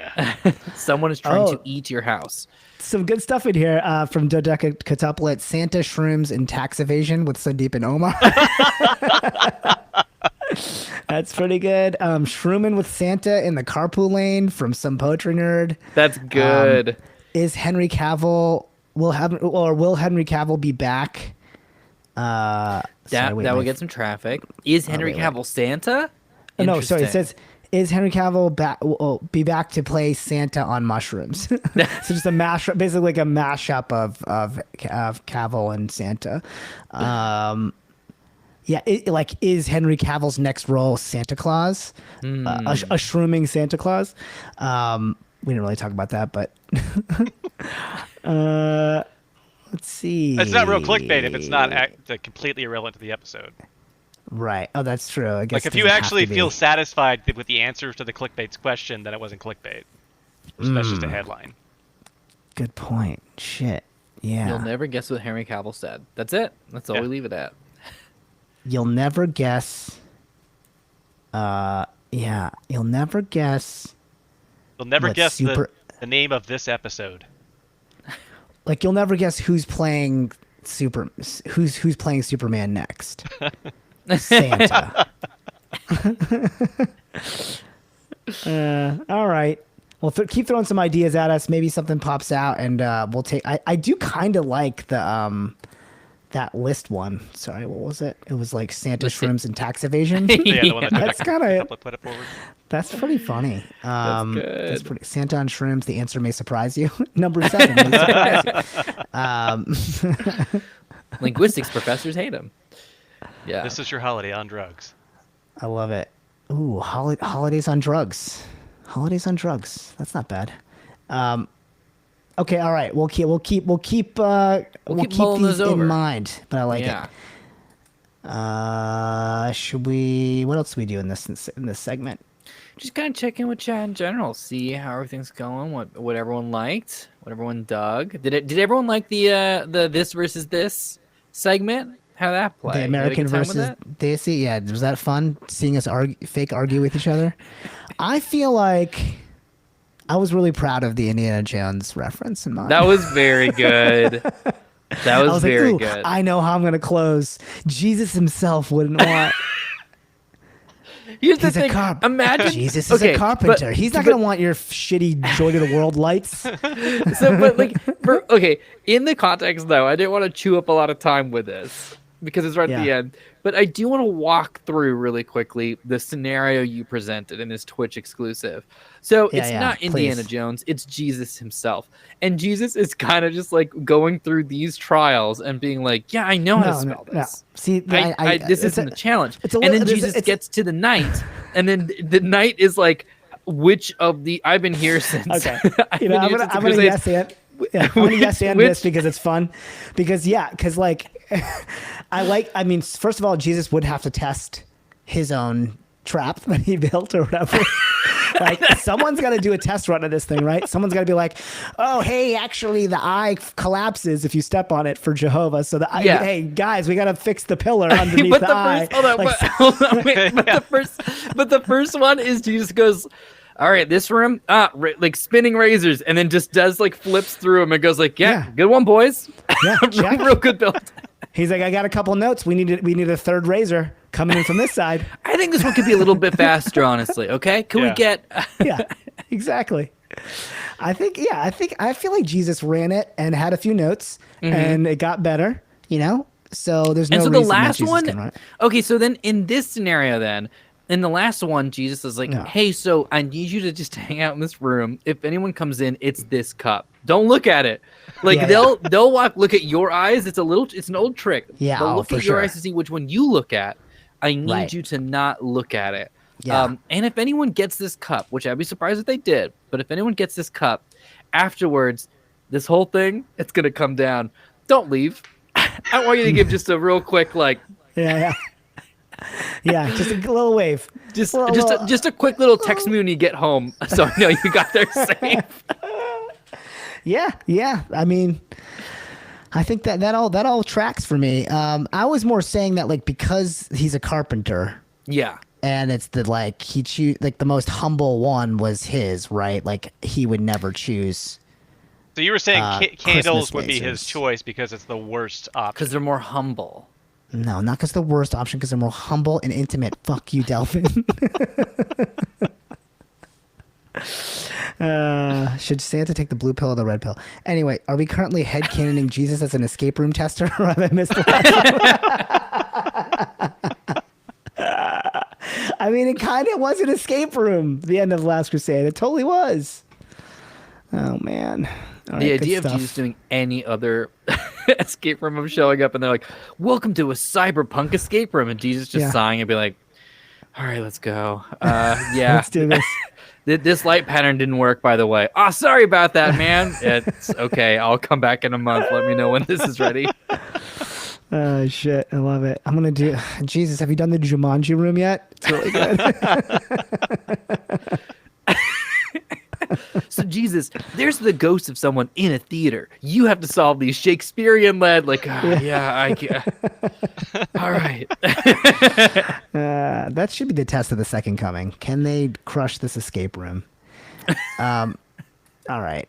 Okay. Let's get to our top 10, shall we? Let's do it. Ooh. Ooh, wow. Fancy. Here we What is go. All right, so this is the Impossible Top 10 Lightning Challenge. Anybody watching this the first time, here's how this works. We've got a top 10 list of something, and they're going to take turns with a chess clock style timer on trying to guess things on the list. The lower down it is on the list, the more points it is. If you guess number 10 on the list, that's worth 10 points. You guess number 1, worth 1 point. So the more obscure you go on the list, the more points you're going to get. This year, for this episode, we're looking at with the holidays approaching. We wanted to ask, what do you think are the top 10 highest box office grossing Christmas movies ever? Oh, That's good. Box Ever. office. And just box office. We're not including VHS. We're not including okay. Laserdisc, Very Betamax. good. Just box office grossing. This is excellent. I'm finally going to get some points on the board. And I do need to At least specify I'll be able because to guess everything. Christmas has a lot of stories that get retold a lot. So yeah, right. So be, like be that's specific. If it's Jesus. something you know has been remade many times, be specific which one you mean. Got it. Wait, okay, Got it. say the category again one more time in full. I need to focus on what you were saying. Hold on. All-time every top 10 box office grossing Christmas movie. So box office. Okay, not just movies that came out around Christmas. These are Christmas movies. Christmas or about movies. Christmas. These are Christmas movies. Fuck. Or at least according to the folks at Box Office Mojo who decided they were Christmas movies. Okay. If you don't like that it's categorized as a Christmas movie, it was not my choice. I'm actually Going going with to an independent burn source. one right at the top just to test Okay, this. Just when go. these clocks start, just so you know something. All right, we'll just Okay, straight great. to you, Omar. Here we go. You're on the Okay. clock. All right, this is to test it. Iron Man 3. That's Yeah, that bullshit. That's bullshit. That Is should that be a number Christmas? one. That's Wow. 100% a Christmas movie. Wow, Mojo, we got some arguing to do. All right. So, but now you figured something out, whether or not it's movies that happened during Christmas or whether it's movies about Christmas. Wow. I guess was the question you had, which you could have Wow. just asked me, which it is, but At the beginning. Yeah. Wow. but all right, you burned for Okay, a second, you all burned a right. guess, Sandy, Here we you're on go. the clock. Gremlins. Wow. Okay. That's tough, bro. That's tough. Okay. All right, welcome to my house. Home Alone 2. That is correct. Fuck. Home Alone 2, Lost in New York, is number 3 Good on the one. list with a worldwide all-time gross Wow. of $358.9 million. Wow. That is 3 points for you. You are now in the lead. Sandy. Jingle All the Way. Ooh. I thought that maybe. All right. Nightmare Before Christmas. Oh shit! You're gonna kill me. Oh, Okay. But I'm sad. I'm sad it's not on the list. I agree. It ought to be. Scrooged.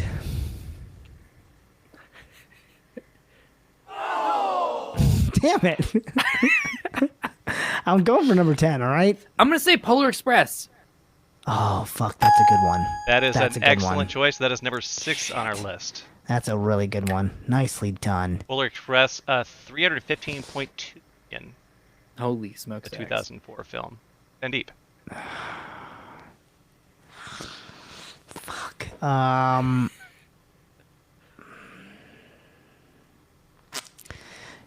Die Hard.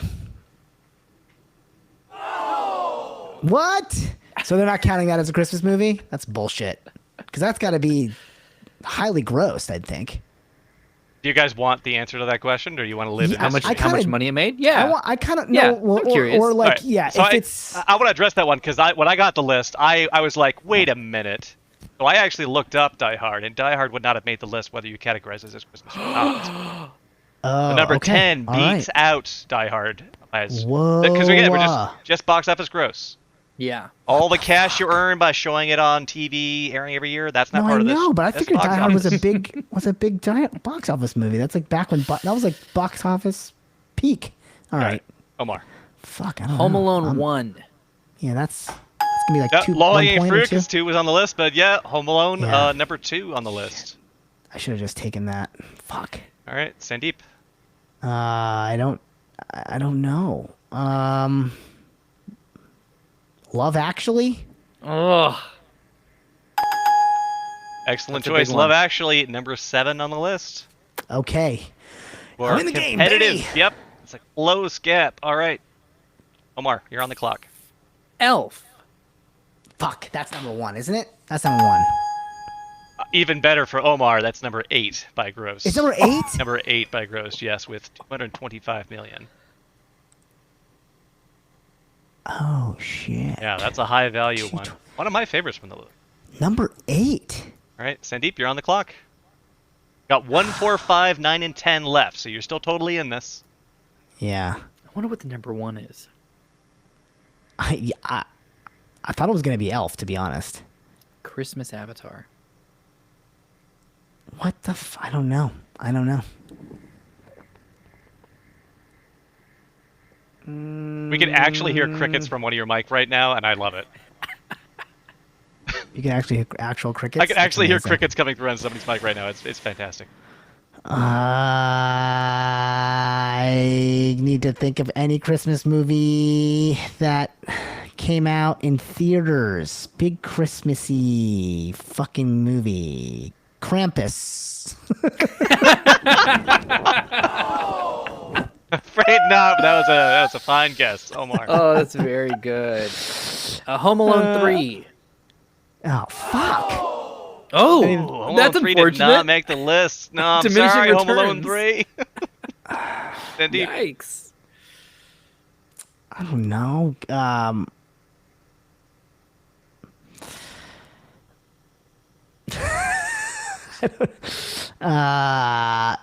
What was that fucking movie? The Family Stone.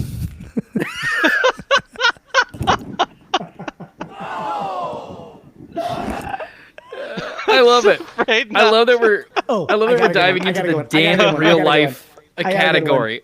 All right, go. I gotta go. I'm gonna say The Christmas Carol, the one that was all CGI by Robert Zemeckis or Bob Zemeckis, however you want to pronounce that, with Jim Carrey. No way. That is correct. That What? specific version of A Christmas Carol, yeah, the 2009 one, is number 5 on the list. Wow, I'm getting 325.2 million. What the? People went to see that thing? Holy Apparently, shit. yep. All right, Sandeep, you're back on the Well, clock. I was gonna go with the other Jim Carrey thing, which is, was it Jim Carrey that did it? The Grinch. The live action Grinch. So you're specifically the Jim Carrey Grinch, because there's The- been many Grinch movies. Well, the live action one. That was Jim Carrey, right? Yeah, it was Jim Carrey. Right? Yeah. Yeah, it was. I'm going with the highest Oh grossing one. no. Well, that is number Okay, good. 4 on the list. Okay. The Jim shit, I thought Carrey that was 2000 Grinch with Let's try. 345 million. Ooh, okay. 1, 9, and 10 Let's- left. Try Muppet 9 Christmas and 10. Carol. No way. Yeah. No way. Can't Back to be. you, Sandeep. Ooh, this is oh. It's all these shitty movies. I mean, it's like, it's not like, nah, I don't think this is gonna be it, but maybe all I have. Let me try to think of something better.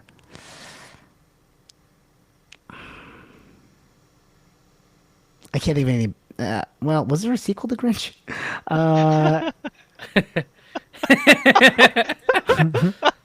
The Grinch too. I'm back. Greener and meaner than before. Okay, how about After a heart transplant goes sideways, the Grinch is back and Grinchier than ever. oh man, oh god, The Grinch 2, California Raisin. would Edward Scissorhands count?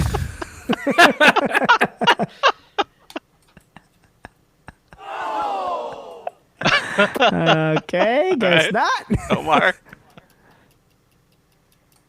I want to say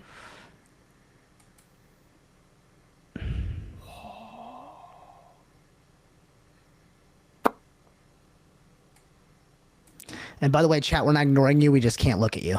yeah, we So- can't see. I had 'Cause one that I that's was a like, I cheating. think this will cinch So it. you guys are probably kicking our ass right now. I am going to. I thought of one that I was like, this locks it in, but unfortunately it slipped my mind. So instead, I'm gonna do Oh. a little bit of a wild card guess. I'm I gonna like go that. with. I'm gonna go with serendipity. What? No, I'm afraid not. Nice movie, though. Thank you. Oh my god. What the fuck is left? I see. My brain is still like Batman or Batman Returns. You know what I'm like, that's Technically like a- true. Technically correct. I think it's a Christmas movie. Yeah. All right. How about this? Crazy. National Lampoon's Christmas Vacation. Oh no, that was it. Ah. Yeah. Right. It's not a top 10 all time. Yeah. I didn't think it'd be that Fantastic grossing, movie. yeah. But Yeah. I'm not surprised. good movies don't pull in the bucks, I'm afraid. Okay, this is a gamble because I don't know if they'll count it. I don't know if Mojo counted this, but I'm gonna say, and if it does count, technically I think it would be number 1 if my numbers are correct. But Frozen. Oh no. That's not a. Doesn't count. That would piss Doesn't me count. off. We Doesn't still count. haven't gotten number 1, huh? No, number 1 Christmas is still movie on the all time. list, and 9 and 10 are still on the list. To give you a hint, Is it obvious? number 1 is a remake of something you've already guessed from the list. There's more than one instance of this base story on the list, and number 1. Did you see the rebooted Love Actually? Sandy for on you.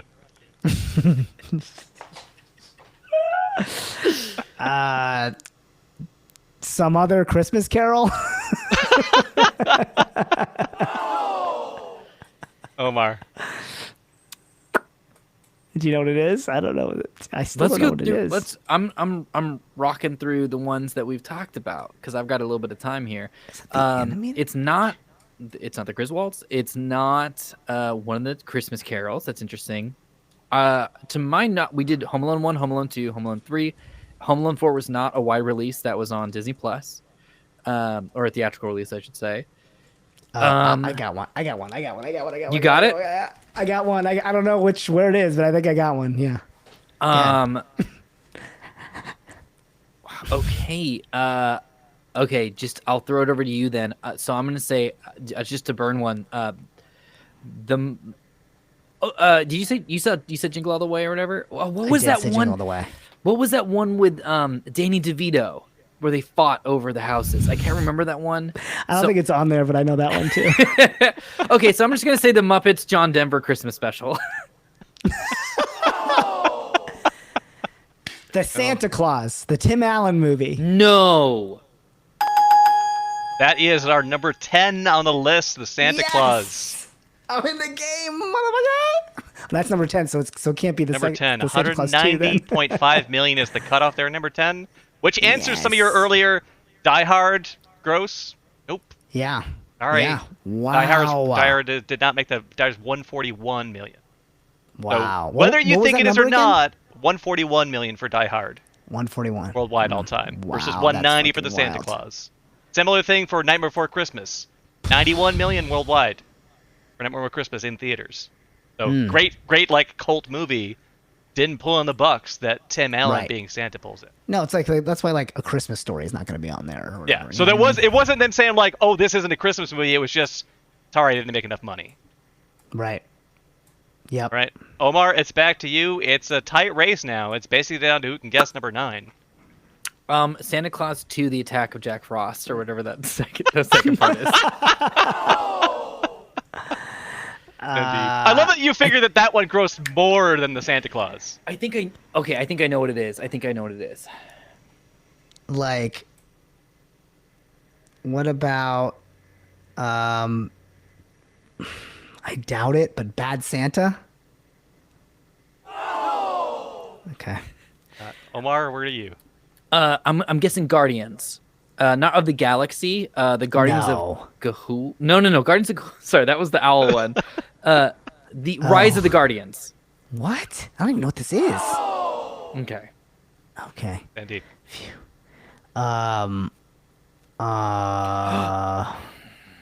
You know what it is? You know, get something? Is it the animated Grinch? No. Is it? Is that your guess? That you don't. That's my sound guess. certain? That's my guess. Benedict goddamn Cumberbatch one. That is That's the it. number 1 What? grossing Christmas movie at 512.8 million. Wow. I So didn't let know me that. give you your- Wow. 1 point. Congratulations. Yeah, So and basically that was the who- one that I hinted you about, how we've mentioned it before. 'cause we Yeah, no, also that's what I had the figured. No That's what I way. figured that one. But what the? So now we're just down to number 9. Down to just number 9. Omar is to you. Whoever gets 9 wins this with the score where it is. Or if Sandeep runs out of time, Omar will win by default. That's a good Oh point. shit. Okay, that sucks. Miracle on 34th Street. Indeed, where do you? The Miracle on 34th Street remake, the newer one, the '90s one. Omar. The new Griswold's Christmas movie. They made another one? Maybe they didn't. Deck the Halls, the one that you want, the Danny DeVito one. Oh my God! If I lose to Deck the Halls. Christmas movies. What are the Christmas movies? Dude, you want to give us a hint on this too? Maybe. Yeah, let's get a hint.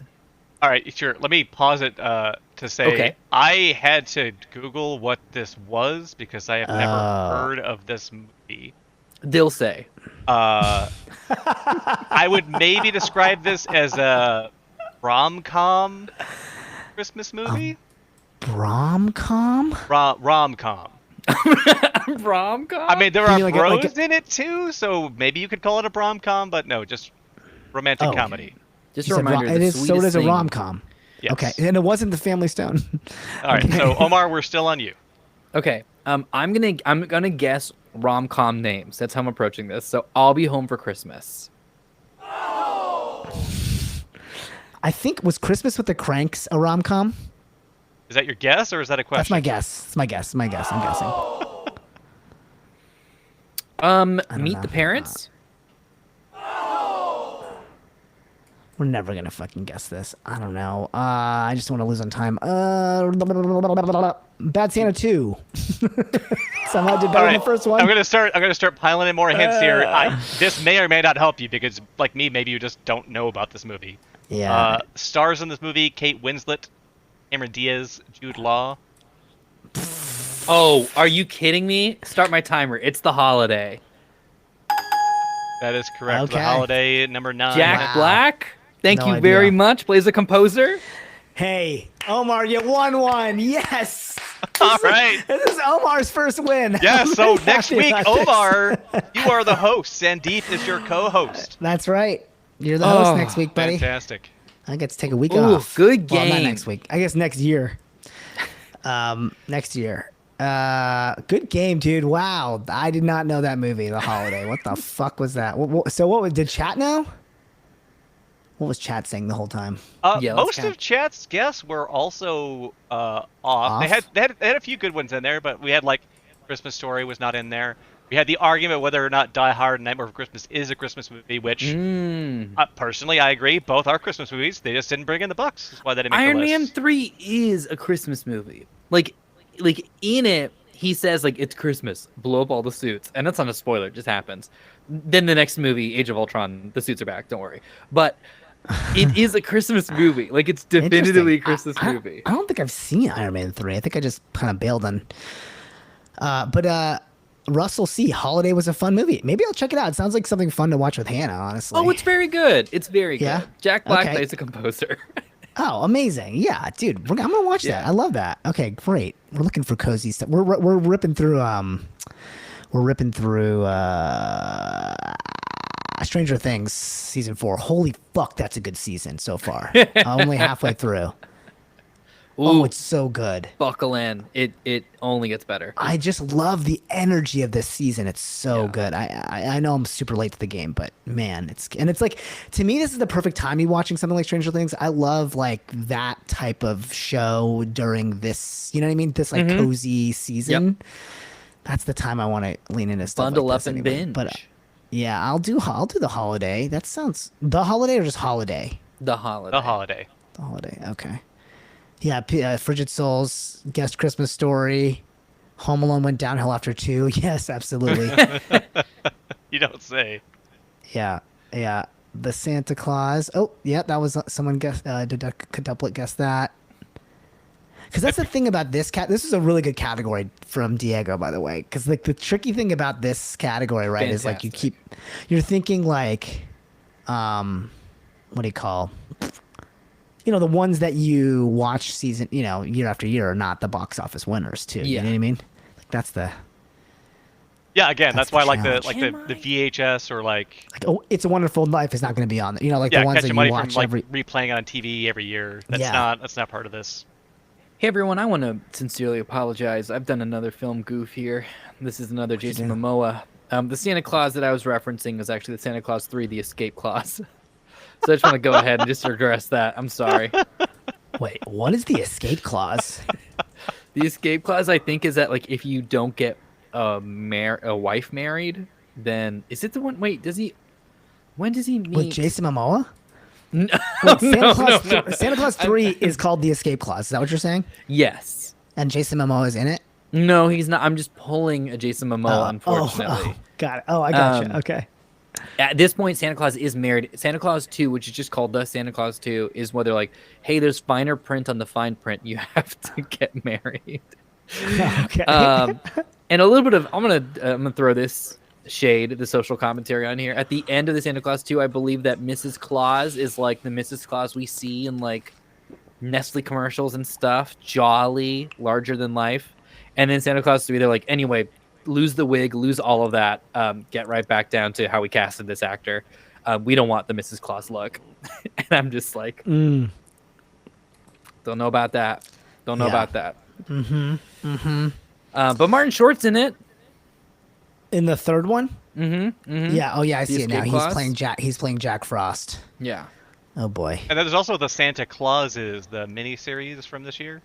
That one, yeah, that one just came out. Yeah. Yeah, I wrote a Christmas movie. Why haven't we talked about this the entire episode? I mean, we never got to make it or anything, but it's a feature that we wrote. It's pretty fun. It's like it's like what if Silicon Valley disrupted Christmas, basically. Like there's a company Miracle that's able to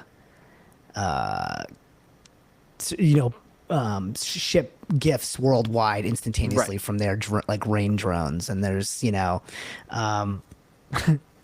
they have like a naughty or nice app that can check the list twice every nanosecond kind of thing, and so like the North Pole gets shut down because they just can't compete. Yeah. That elf on the shelf company has been collating all the data it records and feeding it into their machine learning algorithm. Yeah. I mean, let me tell you that I still think it's a viable flick, but we probably just need to do a rewrite on that bad boy, which just get we're someone not gonna attached. do. Jason Momoa's free. Henry Cavill's free. Henry Cavill's free. Yeah, Gal's free. Get the Trinity together. Get the Ben Affleck's free. Ben Affleck's free. I wonder if Ben Affleck's gonna play Superman. After he comes in with his Hollywoodland footage, and he's like, I already did it. There you go. All right, team. We did it. I'm gonna go watch some Stranger Things with my wife. Perfect. I feel like we had a successful end of year show. Yeah. And I think we're gonna be back on with this show. Well, we have to talk calendar. It won't be the next 2 weeks, but maybe January 8th. Seems like it might make sense if that works for you, Omar.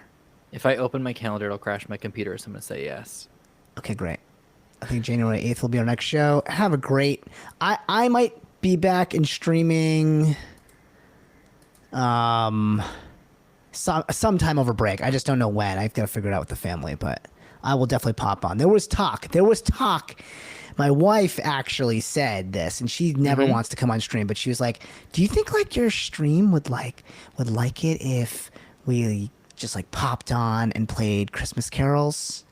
Like not well, like poorly, because like I don't have time to practice or anything. And I was like, they would love it. They would love to see you. Like my wife is an amazing singer, you guys. She's got a beautiful voice. She was like a professional. She was cast. She turned it down, but when she was 9 years old, she was cast in Les Mis as Cosette for the touring company, and she was too scared. It's a huge role. She was too scared because she was 9, so she's like too scared to leave her family and stuff. That's so a great turned it down. You don't gotta which do I it. think hey, look, this is the right move. But I mean, like she's like a legit singer, so I will try to make that happen because I think that'd be a real treat for everybody. I love that. All right. Cool. Well, everyone did it. have Thanks, a wonderful end of year. Bye, chat.